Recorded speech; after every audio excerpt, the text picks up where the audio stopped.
Assalamualaikum warahmatullahi wabarakatuh.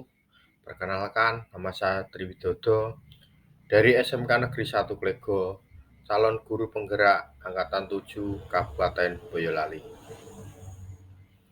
Aksi nyata modul 1.1 Filosofi Pemikiran Ki Hajar Dewantoro, pendidikan yang berpihak pada murid.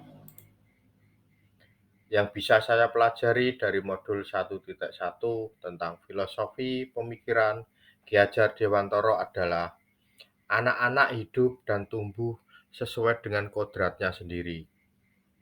Pendidik hanya dapat merawat dan menuntun tumbuhnya kodrat tersebut. Ilmu filsafat pendidikan menurut Ki Hajar Dewantoro adalah perubahan. Pendidikan akan selalu bergerak dinamis dengan kodrat alam dan kodrat zaman. Untuk kodrat alam, pendidikan dan kebudayaan akan selalu berbeda dari satu daerah dengan daerah yang lainnya. Kemudian adanya kodrat zaman, meskipun alam yang sama tetapi juga akan terjadi perubahan dari satu waktu ke waktu setelahnya. Sebagai pendidik harus bisa menyesuaikan perkembangan zaman. Tidak hanya kita akan sangat tertinggal dengan murid yang akan semakin berkembang, tetapi kita juga harus bisa menanamkan nilai-nilai perkembangan tersebut untuk murid-murid kita. Ini akan menjadi tantangan untuk para pendidik agar bisa membersamai murid-murid untuk dapat menjawab tantangan perkembangan zaman tersebut. Dalam filosofi pendidikan, Ki Hajar Dewantoro juga mengedepankan budi pekerti, yaitu olah cipta, olah rasa, dan olah karsa.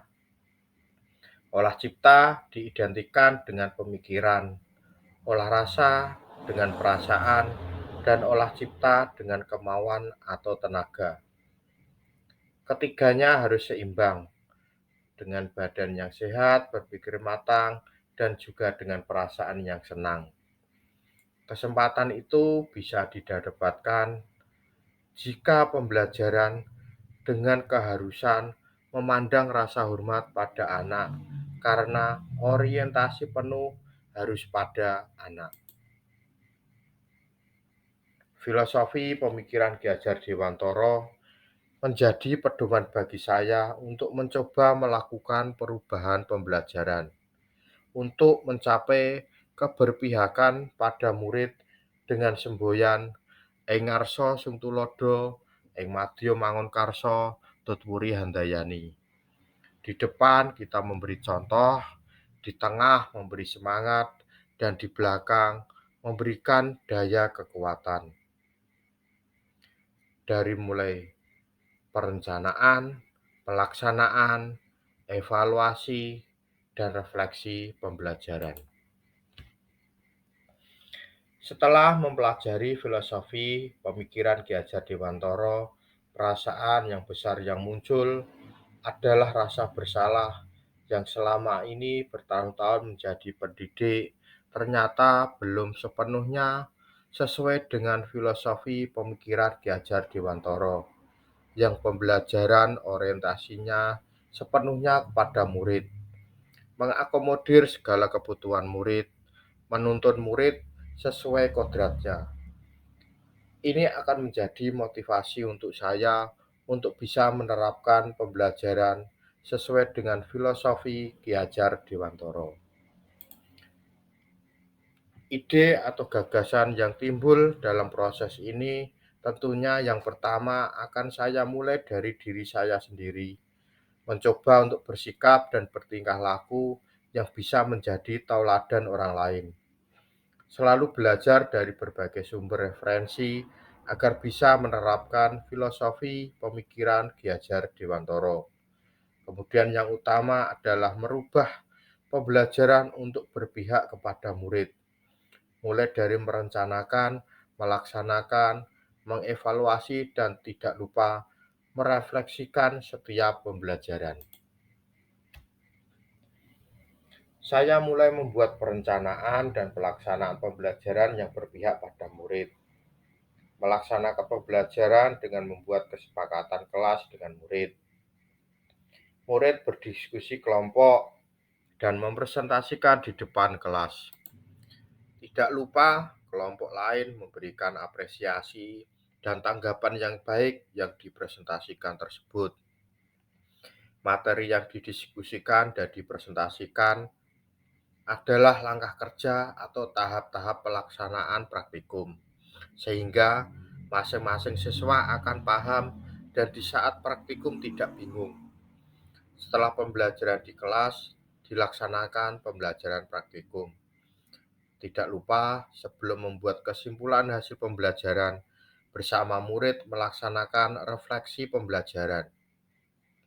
Dari pembelajaran tersebut ternyata luar biasa hasilnya.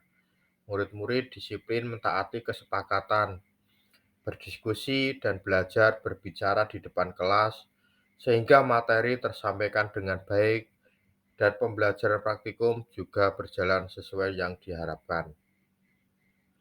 Saya juga mendapatkan masukan dari murid-murid untuk pembelajaran ke depannya agar lebih menyenangkan melalui hasil refleksi pembelajaran. Berikut disampaikan dokumentasi kegiatan pembelajaran yang berpihak pada murid. Yang pertama adalah pengkondisian dan pengelolaan kelas dilanjutkan dengan membuat kesepakatan bersama.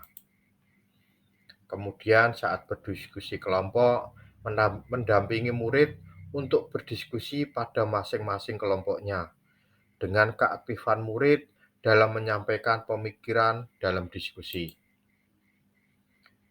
Saat presentasi yang dilakukan murid dapat belajar bekerja dalam kelompok, mampu mempresentasikan materi, mengasah kemampuan berbicara, dan menjawab pertanyaan di depan umum.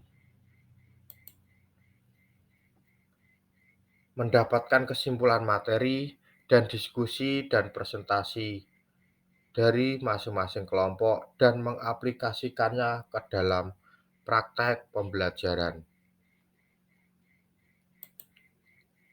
Kami juga mendapatkan refleksi dari pembelajaran tersebut. Selesai pembelajaran, murid memberikan refleksinya masing-masing mengenai pembelajaran yang sudah dilaksanakan sebagai bahan evaluasi untuk terus perbaikan pembelajaran selanjutnya. Berikut disampaikan testimoni salah satu murid setelah melaksanakan pembelajaran. Assalamualaikum warahmatullahi wabarakatuh. Perkenalkan, nama saya Muhammad Area, saya 24 dari kelas 11 TPM 3. Yang menarik pada pembelajaran berikut adalah saat sebelum praktek ada bercandanya, diskusinya. Pada saat praktek juga ada tantangan tersendiri bagi saya. Contohnya saat memulai, kalau kita gagal, coba lagi terus sampai bisa. Pelajaran berikut adalah pelajaran favorit saya karena ada sosok guru, itu Pak Tri Widodo adalah guru favorit saya, beda sama guru mesin lainnya. Saran untuk pembelajaran berikut adalah ditambahkan diskusinya supaya lebih paham dan mengerti tentang materi berikut. Terima kasih. Wassalamualaikum warahmatullahi wabarakatuh. Assalamualaikum warahmatullahi wabarakatuh. Sekian dari saya. Terima kasih. Wassalamualaikum warahmatullahi wabarakatuh.